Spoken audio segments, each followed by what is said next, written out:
हिला देंगे हम दुनिया हिला दे हम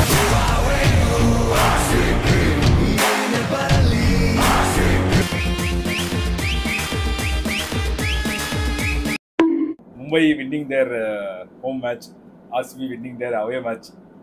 ரோஹித் ஒரு பக்கம் வந்து நல்லா ஸ்டார்ட் கொடுக்க, இன்னொரு பக்கம் இந்த மேட்ச்ல வந்து கோலி வந்து ஆல்மோஸ்ட் மேட்சை முடிச்சு கொடுக்க, ஒரு ரோக்கோ ஃபேன்ஸுக்கு வந்து இதை விட நல்ல ஒரு சண்டே வந்து அமையாது. ஸோ அது எப்படி நடந்துச்சு என்ன ஏதுன்றதா ரெண்டு டீம் பற்றியும் ரெண்டு மேட்ச் பற்றியும் இந்த வீடியோவில் பேச போகிறோம். ஸோ வணக்கம் மக்களே. வணக்கம் மக்களே. எம்ஐ வர்சஸ் எல்எஸ்ஜி அந்த மேட்ச்ல வந்து என்ன சம்பவங்கள் நடந்துச்சுன்றதை வந்து டிஸ்கஸ் பண்ணிடலாம். ஃபர்ஸ்ட் ஆஃப் ஆல் வந்து ஜெயிச்ச டீமான எம்ஐ, அவங்க ஏன் ஜெயிச்சாங்க எப்படி ஜெயிச்சாங்கன்றதான் வந்து அவங்க எம்ஐ வந்து எப்படி ஜெயிச்சாங்கன்றத ஏன் ஜெயிச்சாங்கன்னா ஜெயிக்கணும்னு ஜெயிச்சாங்க. எம்ஐ வந்து எப்படி ஜெயிச்சாங்க? எம்ஐ கிட்ட இருந்த பிக்கஸ்ட் பாசிட்டிவ் வந்து ரோஹித் அண்ட் ரிக்கல்டன் வந்து ஒரு குவிக் ஃபயர் 30 வந்து ஆரம்பிச்சிட்டாங்க. ஒரு சான்ஸ் இருந்தது அவரை விக்கெட் எடுக்க ரன் அவுட்டுக்கு, பட் அது அவங்க கேபிட்டலைஸ் பண்ணல ஃபர்ஸ்ட் பால். அதனால எனக்கு தெரிஞ்சு அதை யூஸ் பண்ணிக்கிட்ட ரிக்கல்டன் வந்து ஒரு 50 போட்டாரு. அதுவும் 21 பால்லையும் என்னமோ போட்டாரு. குவிக் ஃபயர் 50 மாதிரி தான் அவரும் போட்டாரு. ரோஹித் ஸ்டார்ட் ஒரு 2 பால் ஆடின ஃபர்ஸ்ட் பாலே 6, செகண்ட் பாலும் 6, அதுக்கப்புறம் அவுட் ஆயிட்டாரு. இயல்பு நிலைக்கு திரும்பியது ஆர்சிபி மாதிரி ஹிட்டன் இயல்பு நிலைக்கு திரும்பிட்டாரு வந்துட்டாரு. அந்த இன்டென்ட் போதும். அவர் 5 பால்ல ஒரு 240 ஸ்ட்ரைக் ரேட்ல அவர் ஆடி இருக்கிறாரு, which is appreciable. But still இது பத்தாது. 2 மேட்ச் நல்லா உங்களை ஆடி பார்த்துட்டும் திருப்பி இப்படி ஆடுறது வந்து, இப்ப இவரும் ஒரு கான்ட்ரிபியூஷன் போட்டிருந்தாருன்னா என்ன மேட்ச் எங்கேயோ போயிருக்கும். அடுத்தபடியா வந்த சூரியகுமார் யாதவும் சரி, நமந்தீர், போஸ்ட் சரி, எல்லாருமே ஒரு மாதிரி ஒரு இன்டென்ட்டோட ஆடினாங்க. மினிமம் என்னால நான் என் டீமுக்கு என்ன கான்ட்ரிபியூட் பண்ண முடியுமோ, இருக்கிற பால்ஸ்ல என்னால என்ன கான்ட்ரிபியூட் பண்ண முடியுமோ அதை பண்ணாங்க. நான் சொல்லிட்டு இருந்தேன் அவங்க கிட்ட ஒரு 215 220ன்றது ஒரு நல்ல டார்கெட்டா இருக்கும் இந்த பிச்சுக்கு அப்படின்ட்டு. மோர் ஆர் லெஸ் 215 வரைக்கும் கொண்டு வந்துட்டாங்க. ஆனா இது இன்னுமே கொஞ்சம் பெட்டரா போயிருந்திருக்கலாம். But still this is better one. ஆக்சுவலா வந்து நம்ம எப்படி சொல்லலாம்னா, எல்லா நாளுமே எல்லாமே விளையாண்டுருவாங்கன்னு போது எதிர்பார்க்க முடியாது. ஸோ இதுக்கு முன்னாடி மேட்ச் வந்து ஆல்மோஸ்ட் ஃபர்ஸ்ட் 3 பிளேயர்ஸே வந்து முடிச்சு கொடுத்தாங்க. ஆல்மோஸ்ட் ரோஹித், ரிக்கல்டன், ஸ்கை 3 பேருமே முடிச்சு கொடுத்தாங்க. ஆனால் இந்த டைம் வந்து ரோஹித் வந்து ஆல்மோஸ்ட் நல்லா ஸ்டார்ட் பண்ணார். வழக்கம் போல நல்லா ஸ்டார்ட் பண்ண நல்லா டச்ல தான் இருந்தாரு. பட் அந்த ஸ்லோ பாலுக்கு அதை கெஸ்ஸே பண்ணல. காலே நவுத்தாம ஆடினதுனால அவுட் ஆனாரு. பட் அதுக்கப்புறம் வந்து வில்ஜாக்ஸ் ஆகட்டும், அவருமே வந்து பார்த்தா அப்படின்னா நல்லா ஒரு 20 ரன் நம்ம தான் அடிச்சிருந்தாரு. அதுவுமே நல்லா இருந்துச்சு. ஆனா அதுக்கப்புறம் வந்து ரிக்கல்டன் இன்னைக்கு வந்து ரொம்ப நல்ல டச்ல இருந்த மாதிரி இருந்துச்சு. லைக் ஃபர்ஸ்ட் அந்த ரன் அவுட்ல அவருக்கு வந்து முடிவு போயாச்சு, செகண்ட் லைஃப் கிடைச்ச மாதிரி ஆயிடுச்சு. அதனால வச்சு ஸ்பின்னர் வச்சு விளாசாரு. டிக்வேஷுக்கு வந்து ஃபர்ஸ்ட் ஓவர்லயே வந்து பயத்தை காமிச்சது ரிக்கல்டன் தான். டிக்வேஷா இருக்கட்டும், பிஷ்னாயா இருக்கட்டும், ஆவேஷ் கானா இருக்கட்டும், எல்லாருமே அடிச்சாப்ல. ஸோ அந்த 15 ரொம்ப முக்கியமான 50. அவருக்கு பர்சனலா ஒரு கான்ஃபிடன்ஸ், பயங்கரமான கான்ஃபிடன்ஸ் கொடுக்கும். ஏன்னா ஒரு 30s 20s அவுட் ஆயிட்டே இருந்தாரு. ஸோ அது ஒரு பயங்கரமான கான்ஃபிடன்ஸ் கொடுக்கும். அதுக்கப்புறம் ஸ்கை அந்த ஆளு வந்து எனக்கு தெரிஞ்சு ஒரு சில பிளேயர்லாம் சொல்லுவாங்க தெரியுமா, லைக் அவங்க கொஞ்சம் ஃபார்ம்ல இருந்து செட் ஆயிட்டாங்க அப்படின்னா அவங்களை அவுட்டே ஆக்க முடியாதுன்னு. அந்த மாதிரி ஒரு பிளேயர். நீ எந்த பால் போனாலும் அவுட் ஆக்க முடியாது. இன்னைக்கு அவுட் ஆன பால்னு பார்த்தா அப்படின்னா லைக் அது வந்து எலிவேஷன் கிடைக்கல. அது சில டைம் அப்படிதான் ஆகும். எலிவேஷன் கிடைக்காம ஒரு மாதிரி அப்பிஷா அடிச்சிருந்தா அது இன்ஃபீல்ட் கிளியர் பண்ணி போயிருக்கும். ஆமா, பட் ஸ்டில் அவரு அந்த டைமுக்கு அவர் டைம் பண்ணாரு கரெக்டா. பட் எலிவேஷன் கிடைக்காதனால கேட்ச் ஆயிடுச்சு. அதை தவிர எல்லா ஷாட்டும் வச்சிருக்காரு. அது ஸ்பின்னர் வந்தாரு அப்படின்னா இன்னைக்கும் வந்து ஸ்வீப் பண்ணாரு. அதுலயே வந்து ஸ்லாக் ஸ்வீப்னு சொல்றாங்க. பிஹைண்ட்ல வந்து லெக் சைட்ல வந்து பிஹைண்ட்ல அடிக்கிறாரு, ஸ்ட்ரெயிட் டிரைவ் அடிக்கிறாரு, ரெண்டு காலையும் அகட்டி வச்சுக்கிட்டு கவர்ஸ் மேல அடிக்கிறாரு. எல்லா ஷாட்டும் வச்சிருக்காரு அவரு. லைக் அதான், நீ ஃபாஸ்ட் பாலர்ஸ் வரியா நான் அடிக்கிறேன், ஸ்பின்னர்ஸ் வரியா நான் அடிக்கிறேன், யாருமே என்ன டாமினேட் பண்ண விட மாட்டேன் அப்படின்ற மாதிரி இன்னைக்கு பயங்கரமா ஆடினாப்ல. பிளஸ் இன்னைக்கு வழக்கம் போல லைக் நான் வந்து இப்போ ப்ரிவியூல நான் வந்து ப்ரிப்பேர் பண்ண சொல்லி பண்ணிட்டு இருக்கப்போ நான் ஆக்சுவலா நினைச்சது என்ன அப்படின்னா, இந்த கிரவுண்ட்ல நிறைய பேர் வந்து சேசிங் பண்ணி தான் ஜெயிச்சிருக்காங்க. அது முக்கியமா மும்பை. இந்த பிட்ச்ல 4 மேட்ச் நடந்திருக்கு. அதுல வந்து 3 மேட்ச் வந்து மும்பை ஜெயிச்சிருக்காங்க. 3மே வந்து சேசிங் பண்ணாங்க. ரொம்ப ஈஸியா சேஸ் பண்ணாங்க. 14 ஓவர். எல்எஸ்ஜி டாஸ் வின் பண்ணி அவங்க வந்து சேசிங் எடுத்தது என்னமோ கரெக்ட் தான். ஆனா அவங்க சேஸ் பண்ண விதம் தான் ரொம்ப கேவலமா இருந்துச்சு. இவ்வளவு ரன்ஸ் வந்து ஆல்மோஸ்ட் ஒரு 16 ஓவருக்கு 160 சொச்சம் தான் இருந்தாங்க. அவங்கள ஈஸியா வந்து ஒரு 200 சுருக்கிருக்கலாம். ஒரு 200 இருக்கிறப்போ அந்த அதுல இருக்க ப்ரெஷரும், ஏன்னா கடைசியில வந்து விக்கெட்ஸ் போயிட்டே இருந்துச்சு. லைக் ஃபர்ஸ்ட் அவங்க விக்கெட்ஸ் எடுக்காம விட்டாங்க. அதுக்கப்புறம் பார்த்தா அப்படின்னா ஒரு வில்ஜாக்ஸ் அவுட் ஆனே, ஒரு ரிக்கல்டன் அவுட் ஆன ஸ்கை ஒரு பக்கம் அவுட் ஆக, ஹர்திக் ஒரு பக்கம் அவுட் ஆக, கடைசியில 2 ஒரே ஒரு திலக் வர்மா ஒரு சைடு அவுட் ஆக. ஆமா, திலக் வர்மா அவுட் ஆக, ஒரே ஒரு பேட்டிங் பேர் மட்டும் தான் மிச்சம் இருந்துச்சு. ஸோ அவங்க அதுல வந்து நமந்தீர் வந்து one of the cleanest striker of ball அப்படி சொல்லலாம். லைக் அடிச்சா 6 தான் அப்படின்ற மாதிரி அடிக்கிறாரு. அது ஸ்ட்ரெயிட்ல ஒன்னு அடிச்சாரு. எனக்கு தெரிஞ்சு யாருன்னு தெரியல. திக்வேஷா இல்ல விஷ்ணாயே தெரியல, இல்ல விஷ்ணாய அந்த ரிஸ்டோருக்கு வச்சு இப்படினாரு. ஆமா, செம்ம ஹைட், சூப்பரா பால் திரும்பவே விடல, பிச்சான உடனேவே அந்த வேகத்திலே அடிச்சிட்டாரு. ஆமா, அது 84 மீட்டர் 6 லாங் ஆன்ல. ஆமா, நமந்தீரோட ஷாட்ஸ்லாம் சூப்பரா இருக்குது. அதாவது எப்படின்னா நமந்தீர் எப்படின்னா எந்த அளவுக்குன்னா நீ நம்பர் 3 இறக்கி விட்டாலும் அவரால் ஆட முடியும், அந்த அளவுக்கு வெல் கேப்பபிள் பிளேயரு. ஆனா அது வந்து ஃபர்ஸ்ட் ஒரு 2-3 மேட்ச் வந்து கொஞ்சம் தடுமாறாரு, அந்த பினிஷரா வந்து முடிச்சு கொடுக்க கொஞ்சம் தடுமாறுற மாதிரி இருந்துச்சு. ஆனா நல்லா அடாப்ட் பண்ணிக்கிட்டு என் டீமுக்கு இது தேவை, நான் இப்படிதான் ஆடணுன்ற மாதிரி சூப்பரா ஆடுறாப்ல. யோசிப்பாரு, நமந்தீர் மாதிரி ஒரு பிளேயர் நம்பர் 3ல கேப்பபிளா இருக்கிற ஒரு பிளேயராலேயே நம்பர் 3க்கு வர முடியலன்னா அப்ப number 3 Sky and Will Jacks இவங்கலாம் அவ்வளவு சூப்பரான ஃபார்ம்ல இருக்காங்க. ஸோ இப்போ இதுதான் எம்ஐயோட பேட்டிங். சிம்பிளா சொன்னா இதுதான் வந்து எம்ஐயோட பேட்டிங். இப்போ பயங்கர செட், இந்த ஒரு 6-7 பேர் அப்படியே பயங்கர செட் ஆக்காங்க. இன்னைக்கு சாண்டனர் எனக்கு தெரிஞ்சு இன்ஜுரின்னு நினைக்கிறேன், அதனால தான் வரலன்னு நினைக்கிறேன். அதுக்கு பதிலாக வந்த கார்பின் பாஷா அவரும் சூப்பரா ஆடிட்டாரு. மேபி அது இன்ஜுரியா இல்ல வந்து இவங்க டெக்னிக்கலா இவங்க சேஞ்ச் பண்ணாங்களான்னு தெரியல, பட் அது பண்ணதுமே வந்து இன்னைக்கு ஒர்க் அவுட் ஆயிடுச்சு. மும்பைக்கு எந்த விதமான பாதிப்புமே கொடுக்கல. நான் அதுதான் பெரிய அடி வாங்குவோம்னு நினைச்சேன், பட் ஸ்டில் கார்வின் போஸ்ட் வந்து சூப்பரா அடி கொடுத்துட்டாரு. பேட்டிங்லயும் சரி 10 பால்ல 20 ரன், பவுலிங்லயும் 26 ரன்ஸ் என்னமோ கொடுத்து ஒரு விக்கெட் எடுத்துட்டாரு. ஒரு ஆல்ரவுண்ட் பர்ஃபார்மன்ஸ், அவர்கிட்ட இருந்து என்ன எதிர்பார்த்தோமோ அது கிடைச்ச மாதிரி இருந்துச்சு. ஃபீல்டிங் நல்லா இருந்துச்சு. அதே மாதிரி மயங்க் யாதவ சூப்பரா டேக் ஆன் பண்ணாங்க எல்லாருமே. Starting from Rohit Sharma to sky, அதுக்கப்புறம் வில் ஜாக்ஸ், எல்லாருமே அவர் பேச அழகா யூஸ் பண்ணி 6 அடிச்சாங்க. ஏன்னா ஒரு இன்ஜுரியில இருந்து அவர் திருப்பி வராரு, இதான் அவரோட ஃபர்ஸ்ட் மேட்ச் இன்ஜுரிக்கு அப்புறம். அவர் பேஸ் மட்டும் தான் இருந்துச்சு, லிட்டரலா அது மட்டும் தான் இருந்துச்சு. அவர்கிட்ட பெருசா லென்த் மாத்தி போடுறது இல்ல இழுத்து போடுறது இது எதுவுமே இல்ல. ஒரே லைன் அண்ட் லென்த்ல பேஸோட போட்டுட்டு இருந்தாரு. சில பால்ஸ் மட்டும் பேஸ் இல்லாம எடுத்தாரு, லைனை மாத்திக்கிட்டாரு, அவே ஃப்ரம் த பாடின்ற மாதிரி லைனை மாத்தினாரு. அதுலதான் ரோஹித் விக்கெட் ஆச்சு ஸ்லோ பால் போட்டு. சோ மயங்க் யாதவோட ரிட்டர்னை வந்து பேட்ஸ்மேன் நல்ல சாதகமா யூஸ் பண்ணிக்கிட்டாங்க. பேட்டிங் ஓவராலாவே சூப்பரா இருந்துச்சு, எல்லாருமே கான்ட்ரிபியூட் பண்ணாங்க, எல்லாமே நல்லா விளையாடுறாங்க, யாருமே பால் வேஸ்ட் பண்ணல. புரிஞ்சுட்டாங்க நம்ம வந்து இப்போ எம்ஐ இந்த பிச்சை பொறுத்தவரைக்கும் என்ன அப்படின்னா, லைக் ஒரே மேட்ச்ல எம்ஐ தோத்துருக்காங்க ஆர்சிபி கூட. அதுல ஆர்சிபி பார்த்தா 221 ரன் அடிச்சாங்க. ஸோ அவ்வளோ ரன்னு நீ வந்து ஃபர்ஸ்ட் பேட்டிங் அடிச்சு நீ போஸ்ட் பண்ணா மட்டும்தான் உன்னால வந்து டிஃபெண்டே பண்ண முடியாது. ஸோ அதை நல்லா புரிஞ்சுக்கிட்டு அதை வந்து கரெக்டா அந்த கடைசியா வந்து நமந்தீர் அண்ட் கார்பின் பாஷு வந்து சூப்பரா செட் பண்ணி கொடுத்துட்டு போனாங்க. அந்த மொமெண்டத்தை அப்படியே கேரி பண்ணி கொண்டு போயிட்டு பவுலிங்ல போட்டாங்க. பவுலிங் வந்து இது என்ன சொல்றது, இந்த 2 மேட்ச்லயுமே காமனா இருந்தது. எனக்கு என்ன சொல்றேன் அப்படின்னா, ரெண்டுமே வந்து பவுலிங்ல வந்து முடிச்சு விட்டாங்க. பேட்டிங் என்னதான் சூப்பரா இருக்குன்னு சொன்னாலுமே 2 மேட்ச்லயுமே பவுலிங்லேயே செதைச்சிட்டாங்க ஆப்போனன்ட் டீம், அப்படிதான் சொல்லணும். ஆமா, ஸ்டார்டிங் ஃப்ரம் எனக்கு வந்து ஃபர்ஸ்ட் ஓவர் போட்டது வந்து போல்ட் போட்டாரு, அதுக்கப்புறம் சஹர், 3வது ஓவர் பும்ரா, செகண்ட் ஓவர் தான் சஹர் போட்டாரு, 3வது ஓவர் பும்ரா போட்டாரு. ஸோ ஃபர்ஸ்ட் 2 ஓவர்ல கொஞ்சம் ரன்ஸ் லீக் ஆச்சு. பும்ரா வந்த உடனேவே 5 பால் டாட்டு, 5 பால் டாட்டு, அதுல 1 பால் விக்கெட்டு, கடைசி பால் மட்டும் 2 ரன்னு. ஆமா, அவர் வந்ததுக்கு அப்புறம் ஓகே, அடுத்த பேட்ஸ்மேன் வந்து ஒரு அட்டாக்கிங் மோடுக்கே போக முடியல. அவர் ஒரு ரிதம் செட் பண்ணி கொடுத்துட்டாரு. திருப்பி அதுக்கு அடுத்து வந்து போட்ட பவுலர்ஸ்லாம் அவங்களுக்கு ஒரு கான்பிடன்ஸ் ஆயிடுச்சு. முக்கியமா நான் வந்து வில் ஜாக்ஸோட ஓவர் வந்து ரொம்ப பாராட்டுவேன். அதாவது பவர் பிளே 6th ஓவர் முடிஞ்சதுக்கு அப்புறமே உள்ள கொண்டு வந்தாரு ஹர்திக் பாண்டியா வில் ஜாக்ஸ. கொண்டு வந்தது உடனேவே 2 விக்கெட், ஒரே ஓவர்ல 2 விக்கெட், அதுவும் முக்கியமான விக்கெட். நிக்கலஸ் பூரன் அந்த மேட்ச் அவர் நின்று இருந்தாருன்னா இது எல்எஸ்டியோட மேட்ச். ஆமா ஆமா, அழகா அங்க இருந்து புடுங்கி கொடுத்தது வந்து வில் ஜாக்ஸ். அது வந்து ஒரு மாதிரி ஃபிளைட் பண்ணி போட்டாரு. ஃபிளைட் பண்ணி போட்டு நிக்கலஸ் பூரன் சரியா டைம் பண்ணல. அது டைம் பண்ணி தான் எங்கேயோ போயிருக்க வேண்டிய பால். அவர் டைம் பண்ணல, பிளஸ் ஆடினது வந்து பாட்டம் ஆஃப் த பேட்ல. ஸோ அப்படி ஆடினால அழகா. ஆனா டிவில பாக்கும்போது அது 6 மாதிரி தான் போற மாதிரி இருந்துச்சு. ஸ்கை எங்க இருந்து வந்தானே தெரியல, திடீர்னு ஸ்கிரீனுக்குள்ள வந்து நல்ல கேட்ச் அது. ஆமா, எனக்கு பிடிச்சது என்னன்னா நல்லா இருந்துச்சு. பிளஸ் ரிஷப் பண்ட் வந்து டோட்டலா என்ன ஃபார்ம்ல இருக்காருன்னே தெரியல. வந்த 2வது பாலே ரிவர்ஸ் ஸ்வீப் போனாரு. அதுவும் ஒரு மாதிரி கிளியரா ஆடல, அழகா அங்க கரண் சர்மாக்கு கேட்ச்.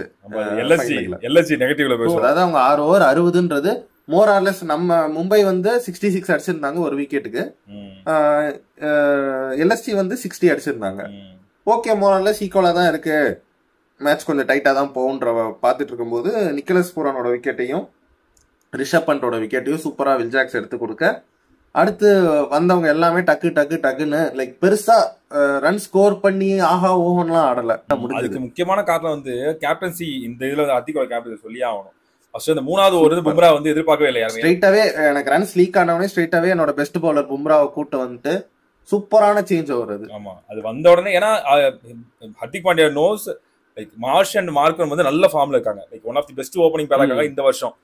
ஸோ இவங்களை கொஞ்சம் அடிக்க விட்டோம் அப்படின்னா கண்டிப்பா வந்து ஒரு டேமேஜ் ஏற்படுத்திடுவாங்கன்னு தெரியும். ஏன்னா ஒரு 80-90 ரன்ஸ் இவங்க நின்ட்டாங்க அப்படின்னா அதுக்கப்புறம் நிக்லஸ் பூரனுக்கு ரொம்ப ஈஸி ஆயிடும். நிக்லஸ் பூரன், அதுக்கப்புறம் வர மில்லருக்கு, இவங்க எல்லாத்துக்குமே லைக் அதுக்கப்புறம் பதோனி, இவங்க எல்லாத்துக்குமே ரொம்ப ஈஸி ஆயிடும்ன்றதுக்காக உடனே வந்து அதை சேஞ்சை கொண்டு வந்தாரு. பும்ரா வழக்கம் போது டெலிவர் பண்ணாரு. அதே மாதிரி அவர் போறது எல்லாமே into the body, like into the body போட்டுக்கிட்டே இருக்காரு, ஸ்பேஸே கொடுக்கல. அது நீ நவுந்து அவர் போடுற ஃபாஸ்ட்டுக்கு வந்து நவுந்தும் அடிக்கிறதுக்கு டைம் இருக்க மாட்டேங்குது, அவங்க எதுவுமே பண்ண முடியல அவங்களால. ஸோ இன்டு த பாடி போட்டுக்கிட்டே இருந்தாரு. அவர் இன்னைக்கு ஃபுல்லாவே அவரோட பவுலிங் சேஞ்ச் எல்லாமே சூப்பரா இருந்துச்சு. பவுலிங் சேஞ்ச் மீன்ஸ் லைக் அவர் அந்த பேஸை சேஞ்ச் பண்ணி போட்டது அதெல்லாம் சூப்பரா இருந்துச்சு. லைக் கடைசியில் அப்படிதான் விக்கெட் எடுத்தாருன்னு நினைக்கிறேன். லைக் இந்த ஸ்லோ இது அப்துல் சமதோட விக்கெட், அது அவருக்கு எஸ்ஸே பண்ணல. ஸ்லோ யாக்கர் ஒரு மாதிரி அவர் ஒரு பேஸ்ல எக்ஸ்பெக்ட் பண்ணிட்டு இருந்தாரு, யாக்கர் தான் அவர் எக்ஸ்பெக்ட் பண்ணிட்டு இருந்தாரு. பட் ஒரு மாதிரி ஸ்லோ யாக்கர் திருக்கி விட்ட பால் மாதிரி இருந்துச்சு. அந்த ஓவர்ல கடைசியா அவர் போட்ட அந்த ஓவர்ல பார்த்தா அப்படின்னா 3 விக்கெட், மில்லரோட விக்கெட், சமதோட விக்கெட், அதான் ஆல்ரெடி புதஞ்சிக்கிட்டு இருந்ததை வந்து மொத்தமா குழி தோண்டி போச்சுட்டு போயிட்டாரு பும்ரா. ஸோ அப்படிதான் அவரோட பவுலிங் எனக்கு இருந்துச்சு. அதை தாண்டி எனக்கு பிடிச்சது வந்து போல்ட். லைக் ஃபர்ஸ்ட் ஒரு ஓவர் தான் வந்து பவர் பிளேல கொடுத்தாங்க. அதுக்கப்புறம் 11வது ஓவர் 12வது ஓவர் வந்தாரு. அதுலயும் பார்த்தா அப்படின்னா ஒரு விக்கெட் 6 ரன் 7 விக்கெட்.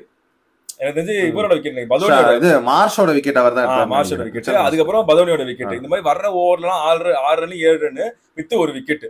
சோ அது ரொம்ப நல்லா இருந்துச்சு. போல்ட்டை வந்து நான் கடைசியில வச்சுக்கிறேன் அப்படின்ற மாதிரி இல்லாம கரெக்டா அவருக்கு வந்து கடைசியில ரன்ஸ் லீக் பண்றது தெரிஞ்சு கரெக்டா மிடில் ஓவர்ல வந்து நான் மேட்சை முடிச்சிடறேன், கடைசி வரைக்கும் கொண்டு போக முடியாது, மேட்சை வந்து சீக்கிரமா முடிச்சிடறன்ற மாதிரி நல்லா சேஞ்ச் கொண்டு வந்தாரு. அதுக்கேற்ற மாதிரி பவுலர்ஸ் ரெஸ்பாண்ட் பண்ணாங்க. அண்ட் பில் ஜாக்ஸ் அவரும் சூப்பர் பயங்கரமா போட்டாரு. சோ அதான் சாட்னர் இல்லன்றத வந்து பெருசா தெரியல, மத்த எல்லாருமே வந்து அவங்க வேலையை வந்து கரெக்டா பாத்துட்டாங்க. ஏன்னா அந்த கார்பின் போஸ்ட்ன்றவரும் சூப்பரா போட்டாரு. லைக் 4 ஓவர் போட்டாரு, ஒரு விக்கெட் 26 ரன் கொடுத்திருந்தாரு. எனக்கு அது வந்து ஒரு நியூ கம்மர், இப்பதான் அவர் டெபு பண்றாரு ஒரு மும்பை மாதிரி ஒரு பெரிய பிரான்சைஸ்க்கு. அந்த ஒரு ப்ரெஷர்லாம் இல்ல, வந்தாரு பேட்டிங்ல 10 பாலுக்கு 20 ரன் அடிச்சாரு, 200 ஸ்ட்ரைக் ரேட்ல ஆடிட்டு போயிட்டாரு. அடுத்து பவுலிங்ல வந்தாரு, 4 ஓவர் போட்டாரு, ஒரு விக்கெட் எடுத்தாரு, 26 ரன் கொடுத்தாரு, முடிஞ்சிருச்சு. பிளஸ் இன்னொன்னு என்ன சொல்லியிருந்தாங்க, ட்ரையா இருக்கு, விக்கெட் ஸ்லோவா ஆகும் அப்படின்னு சொல்லியிருந்தாங்க பிச் ரிப்போர்ட்ல.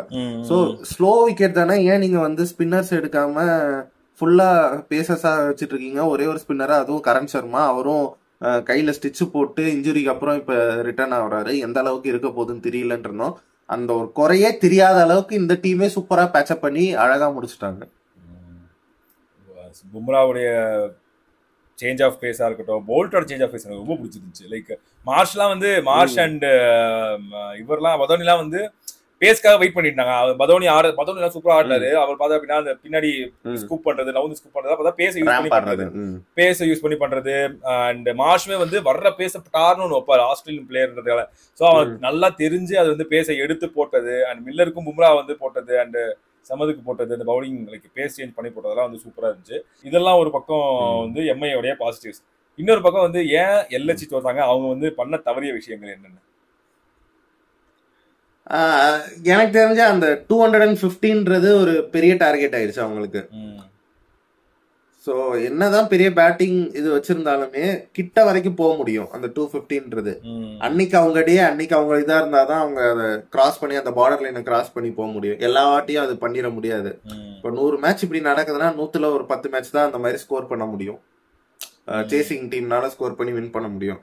அப்படி இருக்கப்போ இவங்க வந்து ஒரு 200 அப்படின்ற ஒரு டார்கெட் வச்சிருந்தாங்கன்னா மென்டலா அவங்க ஒரு ரெடியா இருப்பாங்க. ஏன்னா பிச்சு வந்து பேட்டிங் பிச்சு ஒரு ஸ்லோ ட்ராக், அடுத்து டைம் ஆக ட்ராக் கொஞ்சம் ஸ்லோவாகும், பால் நல்லா நின்று வரும், சூப்பரா ஆடலான்ற ஒரு இது வரும்.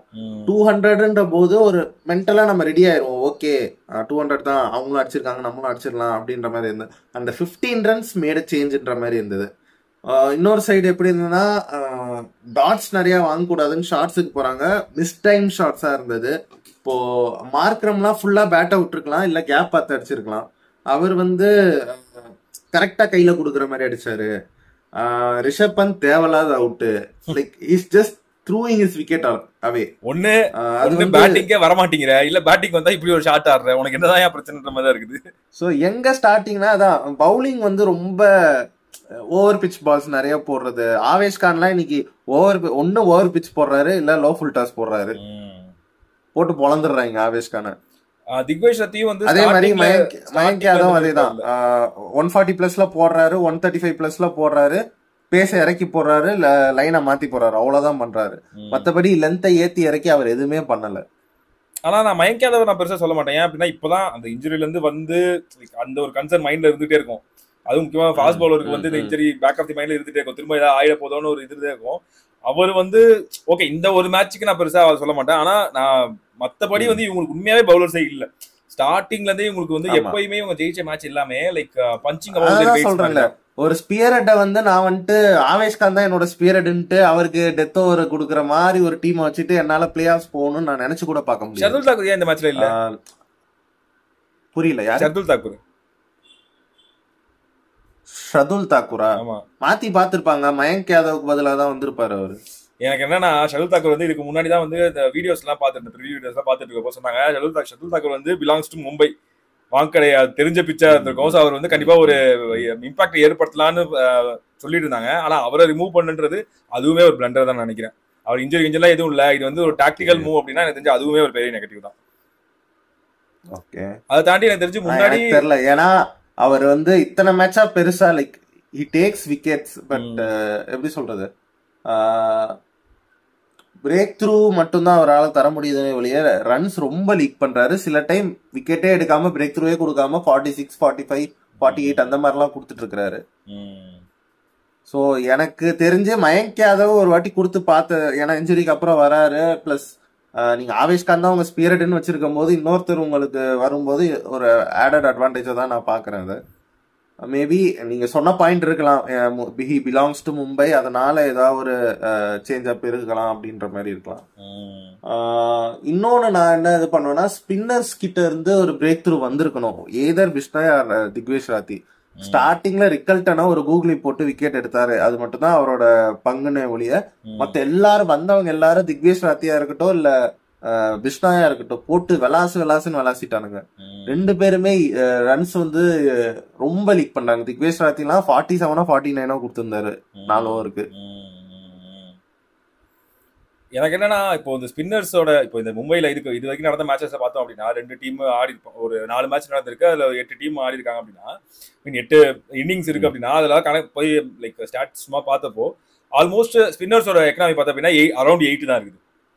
லைக் அவங்களுக்கு விக்கெட்ஸ் பெருசா விழல.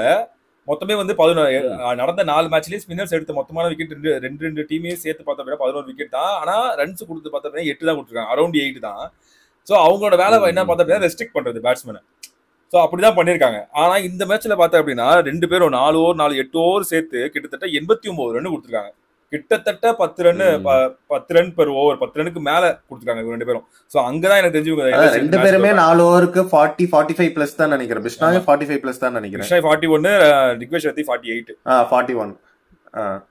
சோ அங்கதான் அவங்க தோத்தாங்க. ஆனா வந்து எனக்கு என்னன்னா பிரின்ஸ் யாதவ் எனக்கு தெரிஞ்ச ஒரு பாசிட்டிவா சொல்லலாம்னு நான் நினைக்கிறேன். பட் மயங்க் யாதவ் சொல்ல முடியாது. அதை தாண்டி ஆவேஷ்கான் லாஸ்ட்ல கொஞ்சம் நல்லா போட்ட மாதிரி இருந்துச்சு. பட் ஃபர்ஸ்ட்ல வச்சு சாத்திட்டாங்க. சொன்ன மாதிரி ஃபுல் டாஸ் பால் போடுறது இதெல்லாம் போட்டு 2 ஓவர் 20 22 ஓவர் கொடுத்திருந்தாரு ஸ்டார்டிங்ல. ஆமா, அது ஒண்ணு பண்ணிட்டாங்க. எனக்கு அடுத்தது பெரிய இதா இருந்துச்சு அப்படின்னா கேப்டன் ரிஷப் பண்ட். எனக்கு அவரே ஒரு பெரிய நெகட்டிவா தெரியுது. என்ன அப்படின்னா லைக் அந்த ரிவ்யூ எடுக்கிறது இருக்குல்ல, 2 ரிவ்யூ இருக்குது. அது ஒரு ரிவ்யூ ஆல்ரெடி தப்பா எடுத்தாரு. 2வது ரிவ்யூ வந்து இன்னும் 5 ஓவர் இருக்குது, 15 ஓவர் தான் முடிஞ்சிருக்கு. அதுக்கு ஒரு வைடுக்காக அந்த ரிவ்யூ வேஸ்ட் பண்ணாரு. எனக்கு அதெல்லாம் புரியவே இல்லை. ஒரு வைடு ஒரு ரன் போனா போதுன்னு விட்டுருக்கலாம். அது சப்போஸ் வந்து நல்லா பவுலிங் போட்டு ஒரு 18 ஓவரெல்லாம் வந்து முக்கியமான விக்கெட், சப்போஸ் கடைசியில் கார்பின் பாஷ் விக்கெட்டோ யாரோ விக்கெட்டோ வந்து சரி எல்பிடபிள்யூ கேட்கணும் அப்படின்னா அப்பெல்லாம் என்ன பண்ணிருப்பீங்க? ஒரு வைடுக்காக மீதி இருக்க ஒரே ஒரு ரிவ்யூ வேஸ்ட் பண்றதுலாம் வந்து மிகப்பெரிய முட்டாள்தனமா இருக்குது. ஸோ அது ஒரு பெரிய பிரச்சனையா இருந்துச்சு எனக்கு.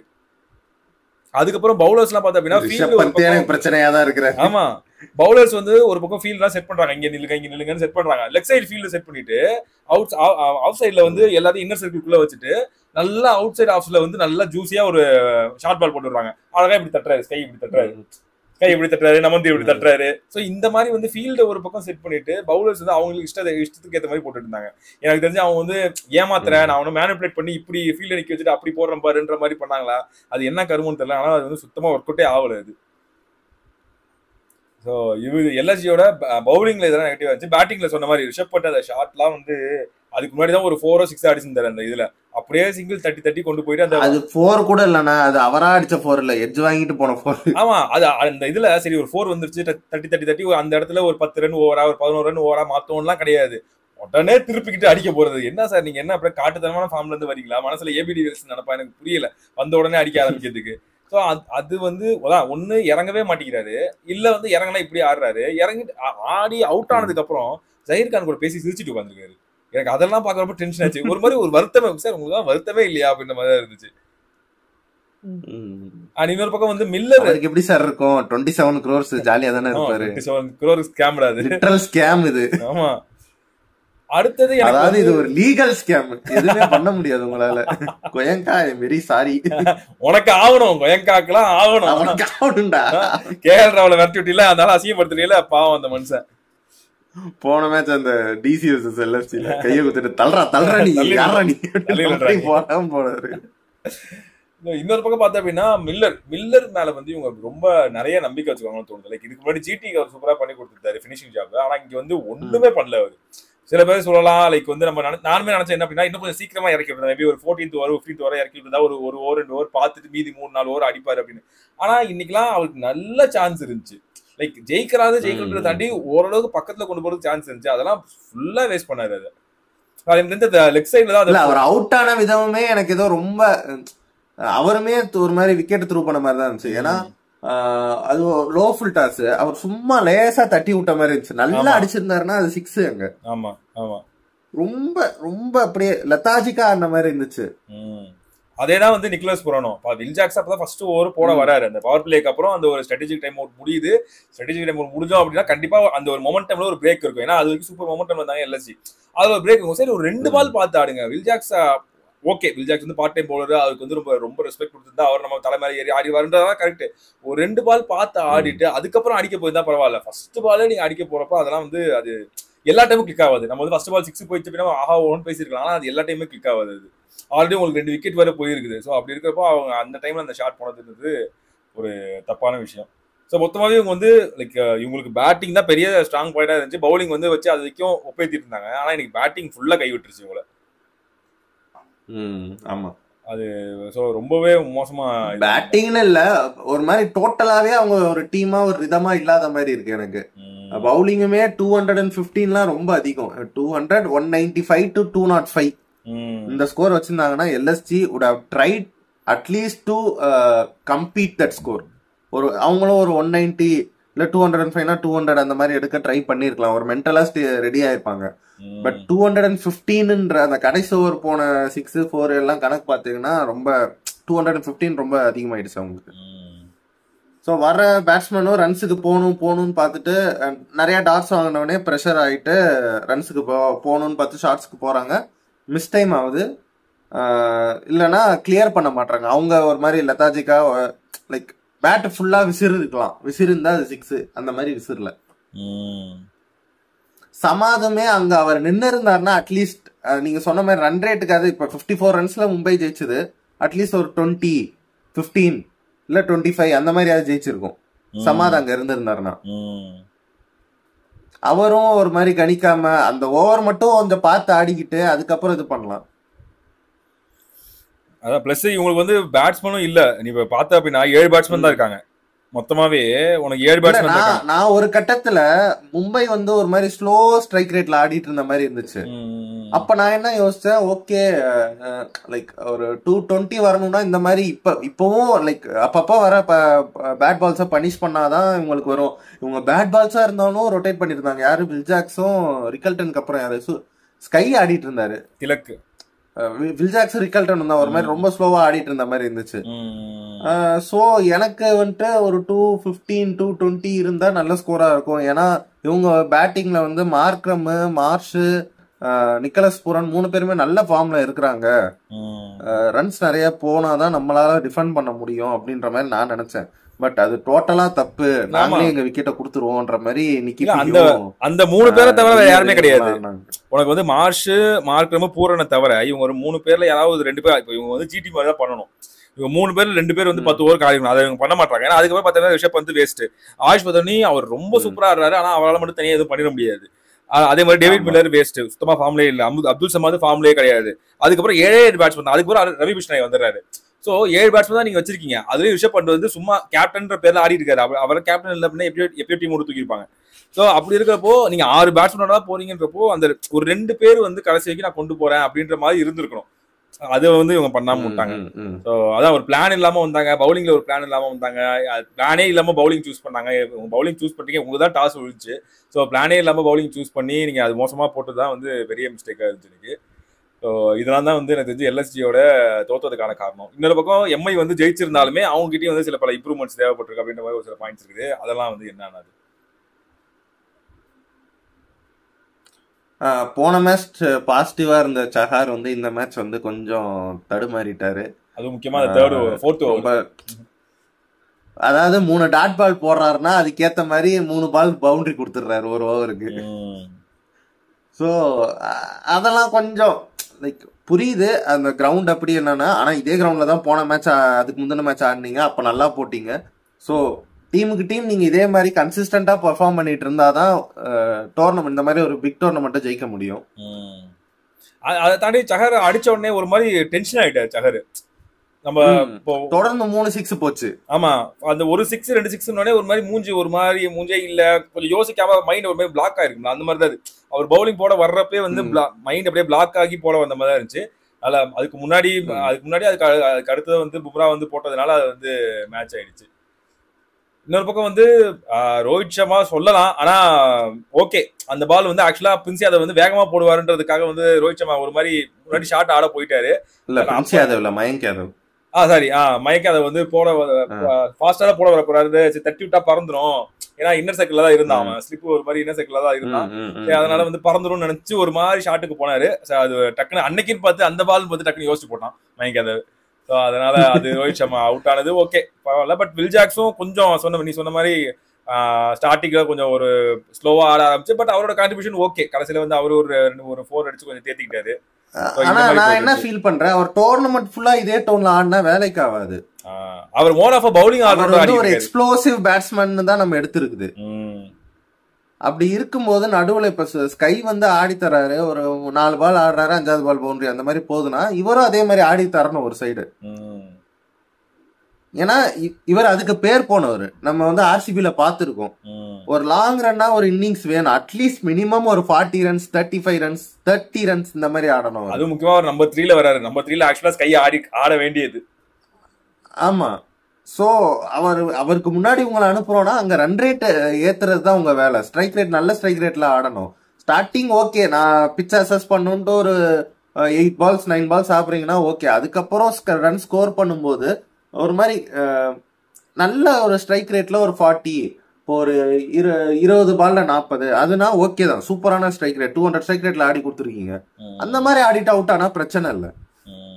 டோர்னமெண்ட் ஃபுல்லாவே அவர் இது வரைக்கும் பேட்டிங்ல வந்துட்டு டக்குன்னு அவுட் ஆயிரோன்ற ஒரு ஃபீல் எனக்கு இருக்கு. அவர் இன்னுமே ஒரு லாங் இன்னிங்ஸ் ஆடினா சூப்பரா ஆடுவார். அவர் பட ஆரம்பிச்சிச்சுன்னா கிளின்னு கிளியும் அவருக்கு. ஆனா அவரு அந்த மைண்ட் செட்ல வரணும். அவரு பின்னாடி ஆளுங்க இருக்கானுங்க அடிச்சு பானுங்க, நான் இப்பவே இது ஆகிறேன் அப்படின்ற மாதிரி ஆடுறாரு அவரு. மற்றபடி எனக்கு தெரிஞ்சு எம்ஐ வந்து அவ்வளோ பெரிய நெகட்டிவ்ஸ் பண்ண மாதிரி இல்லை. தீபக் சஹரோட கொஞ்சம் இது ஓவராலாவே 2 இன்னிங்ஸ் அவங்க டாமினேட் தான் பண்ணாங்க. நடுநூல்ல அங்கே கொஞ்சம் அப்படியே டவுனா போற மாதிரி இருந்து திரும்ப அப்படியே பிக்கப் பண்ணி பயமா அடிச்சுன்னு வரைக்கிட்டாங்க. ஸோ மற்றபடி எனக்கு தெரிஞ்சு இதுவா இல்லை. மேபி திலக் வருவான், அவரோட விக்கெட் அப்படி அடிச்சது லைக் கடைசி பால் ஆஃப் கிருஷ்ணாய் வந்து அடிச்சிருக்க தப்பான ஷாட். ஆமா, கடைசி பால் ஆஃப் கிருஷ்ணாய் அடிச்சிருக்க வேண்டாம், ஏன்னா ஆல்ரெடி அவ்வளோ ரன்ஸ் போயாச்சு.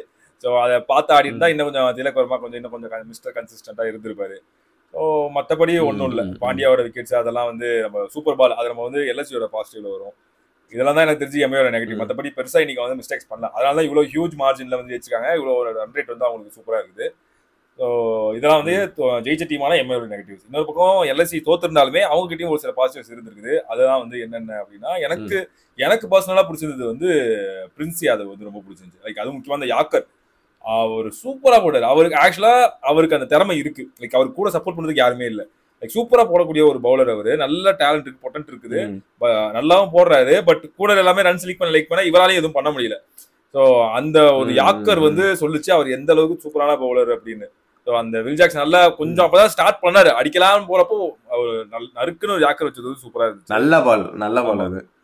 அடுத்தது அதை வந்து நான் உங்ககிட்ட நான் மட்டும் ஒரு வீடியோ பண்ற மாதிரி இருந்துச்சு. எல்எஸ்சி மேட்ச் ஏதோ அப்பாயும் அவர் சூப்பரா போட்டாரு. அதாவது பிரின்ஸ் யாதவ்ன்ற பேரை நம்ம அதுக்கு முன்னாடி கேள்விப்படவே இல்லை. அப்ப நம்ம என்ன பண்ணோம், ஒரு அண்டர் ரேட்டட் பிளேயர் அப்படின்ற மாதிரி நம்ம ஒரு பிரசன்ட் பண்ணோம். அது வந்து பிரின்ஸ் யாதவுக்கு தான் கொடுத்தேன். அதே மாதிரி அவரு மேட்சுக்கு மேட்ச் டீசெண்டா போட்டுறாரு. லைக் ரொம்ப ரன்ஸுக்கு போல ஒரு விக்கெட் எடுத்துடுறாரு. இப்ப நம்ம போன மேட்ச் இந்த ராஜஸ்தான் மேட்ச் வந்து ஆர்ச்சர் பார்த்தோம்ல, அவர் ஸ்கோர் கார்டை பார்த்தா நம்மளுக்கு தெரியாது அவர் எவ்வளவு லீத்தலா இருந்தாரு. அதே மாதிரி பிரின்ஸ் யாதவோட ஸ்கோர் கார்டு பார்த்தா தெரியாது, ஆனா மேட்ச்ல பார்க்கும்போது ரொம்ப அழகா இருக்கு, டீசெண்டா இருக்கு பார்க்க. ஓகே, ஒரு பவுலர்னா இப்படிதான் இருக்கணும், கரெக்டான லென்ஸ்ல புடிச்சு போட்டுட்டு இருக்கான். பேட்ஸ்மேன் திறமையில்லாத அடிச்சிடறான், புவர் பால் போட்டு அவன் அடிக்கல, நல்ல பாலையே பேட்ஸ்மேன் நல்ல பேட்ஸ்மேனா இருக்கிறனால அவன் அடிக்கிறான். அந்த மாதிரி தான் பிரின்ஸ் யாதவ் போட்டாரு. அதே மாதிரி எனக்கு இன்னொன்னு வந்து பாண்டியா விக்கெட் வந்து ஒரு பேஸ் பவுலரோட ட்ரீம் விக்கெட். அது எப்படின்னா அந்த பெயில்ஸ் இருக்குல்ல, அத மட்டும் நிக்காயிட்டு போகும் விக்கெட்டுக்கு. அது ஒரு மாதிரி லைக் இன்னைக்கு பாண்டியா அளவுக்கு வந்துச்சு, நல்லா இருந்துச்சு நல்ல ஒரு லென்த். அது ஒரு மாதிரி short of just short of length சொல்லுவாங்க. லென்த்துக்கும் இல்லாம ஷார்ட் பாலுக்கும் இல்லாம அது மாதிரி ஒரு 10 சர்ன்னு இருந்துச்சு. சூப்பரா இருக்கு. இந்த பேச அழகா யூஸ் பண்ணாரு. இன்னொரு பக்கம் ரோஹித் சர்மாவோட பார்த்தா அப்படின்னா, சரி இந்த ஆள் வந்து வேகமா போட அடிச்சுக்கிட்டே இருக்கான், சரி ஒரு ஸ்லோ பால் போட்டு போன்றதால நல்ல வைடா ஸ்லோவா போட்டாரு. இந்த 2 பால் திங்கிங் நல்லா இருந்துச்சு. இந்த மாதிரி கொஞ்சம் எல்லா ஓவரும் எல்லா பாலும் கொஞ்சம் திங்க் பண்ணி போட்டா மயங்க் யாதவோட ரிட்டர்ன் வந்து இன்னும் கொஞ்சம் நல்லா இருக்கும். அந்த டீமுக்கு இன்னும் கொஞ்சம் பாசிட்டிவா. இன்னும் இவங்க வந்து பிளே ஆஃப் ரேஸ்ல இருந்து போகல. மேபி இதான் அவரோட ஃபர்ஸ்ட் மேட்ச். கமிங் மேட்சஸ்ல அவர் இன்னும் கொஞ்சம் இம்ப்ரூவ் பண்ணிட்டு பண்ணுவாரு. கண்டிப்பா அது வந்து என்ன எல்எஸ்சி இன்னும் பிளே ஆஃப் ரேஸ் விட்டு போல, இன்னும் அந்த ரேஸ்ல தான் இருக்காங்க. ஸோ அவங்க கொஞ்சம் நல்லா விளையாண்டா இன்னும் கொஞ்சம் டேபிள் அப்படி குழப்பமாகி ஒரு மாதிரி கடைசி மேட்ச் வரைக்கும் அந்த கன்ஃபியூஷன் இருந்துட்டே இருக்கும். ஸோ அது கொஞ்சம் நல்லா இருக்கும் பாக்குறதுக்கு. அதனால இவங்க அந்த மயங்க் யாதவ் வந்தது இன்னைக்கு அவங்களுக்கு கொஞ்சம் பாசிட்டிவ் தான். அந்த முக்கியமான 2 விக்கெட் எடுத்து கொடுத்திருந்தாரு. அதுக்கப்புறம் பாத்தீங்கன்னா கடைசியா லைக் ஃபர்ஸ்ட் அவங்க விக்கெட்ஸ் இருக்குங்களா கூட கடைசியா ஆவேஷ் கான் வந்து அவர் ரன்ஸ் போயிட்டே தான் இருக்காரு. ஆனா இந்த ஒரு ஆள் தான் வந்து அப்பப்போ வந்து விக்கெட்ஸ் எடுத்து கொடுத்த மாதிரி இருந்துச்சு. கொஞ்சம் ரிஸ்க் எடுத்து ஸ்கைக்கு வந்து போட்ட பாலா இருக்கட்டும், லைக் அவர் வந்து அது வந்து ஆக்சுவலா ஸ்கைக்கு ஒரு ஃபேவரட்டான ஷாட். அது அப்படி காலை அப்படி அகட்டி வச்சு கவர்ஸ் மேல அப்படி தூக்கி அடிப்பாரு. ஆனா அதே வந்து ஒரு மாதிரி லெக் சைடுக்கு ஃபீல் செட் பண்ற மாதிரி பண்ணி அது ஸ்கையும் அதான் எதிர்பார்த்துட்டு இருந்தாரு. ஓகே டுவர்ட்ஸ் லெக் சைட் தான் போட போறான்றதுக்காக ஸ்டம்ப் அவுட் நவரவே இல்லை. ஸோ அப்படி இருக்கிறப்ப டக்குன்னு ஒரு அவுட் சைட் ஆஃப் போட்டப்போ அது எலிவேஷனே கிடைக்கல, பிளாட்டா போட்டாரு. ஸோ அது கொஞ்சம் நல்லா இருந்துச்சு ஆவேஷ் கிட்ட. ஸோ அதான் அங்கங்க பாசிட்டிவ், தனித்தனியா பிச்சு பாசிட்டிவ்ஸ் இருந்துச்சு. இதெல்லாம் ஒரே ஸ்ட்ரீம் லைனா வரல, அதுதான் பிரச்சனை. ஒரு பாசிட்டிவ் வந்துச்சுன்னா அதுக்கப்புறம் ஃபுல்லா நிறைய நெகட்டிவ் வந்துட்டு அப்புறம் திடீர்னு ஒரு பாசிட்டிவ் இப்படி இருந்ததுனால தான் வந்து எல்எஸ்சி வந்து ஒரு கொஞ்சம் இந்த அளவுக்கு நெகட்டிவ்ஸ் வந்து பாசிட்டிவ்ஸ் வந்து ஓவர் ஷேடோ பண்ணிருச்சு. ஆமா ஆமா, இது வந்து பவுலிங்ல இவங்க பண்ணது. அண்ட் பேட்டிங்ல அதான் இதுலயும் அப்படிதான். நிக்லஸ் புரான் கொஞ்சம் ப்ராமிஸ் ஷோ பண்ணாரு ஒரு கொஞ்ச நேரத்துக்கு. மார்க்ரம் அதே மாதிரி கொஞ்சம் ப்ராமிஸ் ஷோ பண்ணாரு கொஞ்ச நேரத்துக்கு. ஸோ இப்படி எல்லாமே கொஞ்சம் நேரம் பண்ணிட்டு இருந்தாங்க. மற்றபடி யாருமே த்ரூ அவுட்டா எண்ட் வரைக்கும் யாருமே கொண்டு போகல. ஸோ பேட்டிங்ல மதோனி நல்லா இருந்தாரு. மதோனி வந்து எனக்கு ரொம்ப பிடிச்சிருக்கு. லைக் அவரை வந்து எல்லாருமே வந்து ஒரு புஷ் ஓவர் மாதிரி, என்னடா இவரெல்லாம் ஒரு ஆளே கிடையாது, இவரெல்லாம் T20 செட் ஆக மாட்டாரு அப்படின்ற மாதிரி இருக்கப்போ நிறைய ஷாட்ஸ் ட்ரை பண்ணாரு. லைக் பின்னாடி திரும்பி அடிக்கிறது, மேட்சுக்கு மேட்ச் அவர் சூப்பரா ஆடிட்டு இருக்காரு. எனக்கு அவரை லைக் அந்த சீசன் அவர் எப்ப எல்எஸ்டில டெபு பண்ணாரோ அந்த சீசன்ல இருந்தே அவரை பார்த்துட்டு இருக்கேன். மேட்சுக்கு மேட்ச் சூப்பரா ஆடிட்டு இருக்காரு. அவர் வந்து லைக் ஒரு மாதிரி கைண்ட் ஆஃப் ஒரு அந்த பினிஷிங் ரோலுக்கு ஹெல்ப் பண்ற மாதிரி நல்லா பண்ணிட்டு இருக்காரு அவரு. அதான் கூட இவங்க எப்படி பவுலிங்ல வந்து ஒரு பேர் கிடைக்கலையோ அதே மாதிரி இவருக்கு கூட நின்று டேவிட் மில்லர்லாம் வந்து கொஞ்சம் கூட நின்று நான் இருக்கப்பா நீ ஆடுப்பான்ற மாதிரி அவர் நின்று இருந்தாருன்னா ஒரு சைடு இவர் வந்து அடிச்சு கொடுத்துருப்பாரு. ஸோ அது இல்லாததுனால வந்து அவரும் யங்ஸ்டர் தானே, இன்னும் பெருசா எக்ஸ்பீரியன்ஸ் இல்லை, அவரும் யங்ஸ்டர்ன்றதுனால அவரால் தனியா எடுத்து கொண்டு போய் ஜெயிக்க முடியல. ஸோ அதுதான் வந்து இவங்களுக்கு ஒரு நெகட்டிவா இருந்துச்சு. ஸோ பேட்டிங்லையும் சரி பவுலிங்லையும் சரி அந்த ஒரு பேர் செட் ஆகலை. ஆனால் இந்த பக்கம் மும்பை பார்த்தா அப்படின்னா பேரா வந்து அடிச்சாங்க. பேரா பேட்டிங்லையும் சரி பேர் பவுலிங்லையும் சரி மொத்தமாக அடிச்சு நொறுக்கிட்டு போனாங்க. ஸோ இதெல்லாம் தான் ஓவராலாக வந்து எம்ஐ அண்ட் எல்எஸ்ஜியோட பாசிட்டிவ்ஸ் நெகட்டிவ்ஸ். இதில் வந்து பெஸ்ட் பேட்டர் பெஸ்ட் பவுலர் யார்? பெஸ்ட் பேட்டர் ஸ்கை அஃப்கோர்ஸ், சூப்பரான ஒரு பேட்டிங், ஆல்ரவுண்ட் த ஷாட்ஸ் ஆடினாரு. பெஸ்ட் பவுலர் எனக்கும் ஸ்கை தான். பெஸ்ட் பவுலர் எனக்கு 2 சாய்ஸ் இருக்கு, Will Jacks and Bumrah. Will Jacks வந்து நிக்லஸ் புரன் அண்ட் ஷெப் பண்ணிட்டு, பும்ரா வந்து யார் விக்கெட்டு மார்க்கரம், அப்புறம் சமத் விக்கெட்டு, சமத், மில்லரு, ஆவேஷ். எனக்கு என்னன்னா பும்ரா தான் நினைக்கிறேன். ஏன்னா ஃபர்ஸ்ட் பிரேக் த்ரூ எடுத்து கொடுத்ததே பும்ரா தான். அது அவர்தான். அதனால எனக்கு வந்து ஏன்னா அதுக்கு முன்னாடியே நான் என்ன எக்ஸ்பெக்ட் பண்ணேன், பிளேயர் ஆஃப் த மேட்ச் வந்து பும்ராக்கு வரும். ஒரு 4-4 எடுத்திருக்காரு, அதுவும் கம்மியான ரன்ஸ் கொடுத்து 21 ரன்ஸ் நம்ம தான் கொடுத்திருந்தாருன்னு நினைக்கிறேன். 21 22. சோ பும்ராக்கு தான் பிளேயர் ஆஃப் த மேட்ச்னு கொடுப்பாங்கன்னு நினைச்சேன். பட் வில்ஜாக்ஸுக்கு கொடுத்தாங்க. பேட்டிங் அண்ட் பவுலிங் ரெண்டுலயுமே பண்ணதுனால வில் ஜாக்சன் கொடுத்துருக்காங்க. அது எனக்கு பிடிச்சது பர்சனலா என்ன கேட்டா அப்படின்னா நான் பும்ரா தான் கொடுப்பேன். ஏன்னா இதுக்கு முன்னாடி மேட்ச் எல்லாம் வந்து பும்ரா நல்லா தான் போடுறாரு, இருந்தாலும் இவர் கொடுக்கலாம் அப்படின்னு கொடுத்துட்டு இருந்தோம். ஆனா எனக்கு இந்த டைம் வந்து மனசாட்சி படி நான் வந்து பும்ராக்கு தான் நான் கொடுப்பேன். பும்ரா இதெல்லாம் தான் வந்து எம்ஐ அண்ட் எல்எஸ்ஜி. இப்போ வந்து பார்த்தா அப்படின்னா ஓவரால் டேபிள்ல வந்து எனக்கு தெரிஞ்சு அவங்க வந்து இதுக்கு முன்னாடியே செகண்டுக்கு போனாங்க. ஆமா, இதுக்கு முன்னாடி செகண்ட்ல இருந்தாங்க, ஜெயிச்ச உடனே செகண்ட் வந்தாங்க. நீங்க ஜெயிச்சனால நாங்க தேர்ட் வந்துட்டோம், நம்பர் 3 இருந்தாங்க. சோ ஆல்மோஸ்ட் அதான் டவுன்ல இருந்து சரி ஓகே இவங்களும் சிஎஸ்கேவும் பேரா வெளியே போவாங்க அப்படின்ற மாதிரி நிறைய பேர் எதிர்பார்த்துப்பாங்க. ஆனா ஒன்ஸ் இந்த காம்பினேஷன் செட் ஆனதுக்கு அப்புறம் அடிச்சு தூக்கி போட்டு வந்துகிட்டே இருக்காங்க மேல. So super positive for MI, very well played. So back to back wins, அது சூப்பர். ஆனா என்ன அப்படின்னா இப்ப எம்ஐக்கு இதுக்கப்புறம் வர ஒரு மேட்ச் மட்டும் தான் அவங்களுக்கு வந்து நான் ஈஸியா ஜெயிச்சிருவாங்கன்னு நான் சொல்லுவேன். ஏன்னா இதுக்கப்புறம் இருக்க மேட்ச் வந்து ஆர்ஆர் கூட, அது வந்து கண்டிப்பா ஈஸியா இருக்கும். ஆமா, ஆர்ஆர் கூட, ஜிடி, அதுக்கப்புறம் பார்த்தா ஜிடி, பிபிகே கூட. சோ இந்த மூணுமே பார்த்தா அப்படின்னா அவங்களுமே இப்ப பிளே ஆஃப்ல வந்து போட்டி போட்டுட்டு இருக்காங்க. இன்னுமே டிசி வந்து கன்ஃபார்ம் ஆகல, இன்னுமே ஜிடி வந்து கன்ஃபார்ம் ஆகல. சோ ஜிடி என்னதான் ஜிடி ஆக்சுவலா கம்மி மேட்ச் ஆடிருக்காங்க, பட் அவங்களுமே போட்டி போடுவாங்க. எனக்கு வந்து இந்த வின் வேணும் எனக்கு அப்படின்ற மாதிரி போட்டி போடுவாங்க. சோ அதுதான் எம்ஐக்கு எனக்கு தெரிஞ்சு அடுத்த ஒரு 4 மேட்ச்ல பெரிய பெரிய ஒரு காம்படிஷனா இருக்கு அவங்களுக்கு. ஏன்னா அவங்க விளையாடுறது எல்லாமே எனக்கு என்ன தோணுச்சுன்னா, மிச்சம் அவங்களுக்கு 4 மேட்ச் இருக்கு, 1 ஆர்ஆர், மிச்சம் இருக்கிற 3மே அந்த டாப் 5ல இருக்கிறவங்க. சோ இதுல ஏதாவது ஒரு மேட்ச் ஜெயிச்சாலுமே அவங்க டாப் 4ல வந்துடலாம். ஆமா ஆமா, அதுதான் வந்து அவங்க இப்ப இருக்க ஃபார்முக்கு எனக்கு தெரிஞ்சு 3த்துக்குமே டஃப் கொடுப்பாங்க. ஏதாவது 2 ஜெயிக்கலாம், 3மே கூட ஜெயிக்கலாம். நம்ம கையில எதுவும் இல்ல. நம்ம ஒண்ணு யோசிப்போம், அங்க ஒண்ணு நடக்கும். நம்ம ஓவர் கான்பிடென்டா அவங்க இருக்க ஃபார்முக்கு 3மே ஜெயிச்சிடலாம்னு சொல்லலாம். அவனுங்க அன்னைக்கு போய் தற்கூரி மாதிரி ஆடுவானுங்க. ஸோ ஆனால் அதான் சூப்பராக இருக்கு. எனக்கு தெரிஞ்சு அது எனக்கு ரொம்ப பார்க்கறதுக்கு ஆர்வமாக இருக்குது. லைக் அந்த டாப் 4ல இருக்கிற டீம்ஸே வந்து அடிச்சுக்க போறாங்கன்றப்போ அது பார்க்கறதுக்கு ரொம்ப சூப்பராக இருக்கும். ஸோ இது அதே மாதிரி டாப் 4 டீம்ஸ் அடிச்சுக்கிறது பார்க்கணுன்றப்போ அடுத்த மேட்ச் நடந்துச்சு. டாப் 4ல இருக்கிற 2 டீம் வந்து நீங்க அடிச்சுட்டாங்க, ஆர்சிபி அண்ட் டிசி.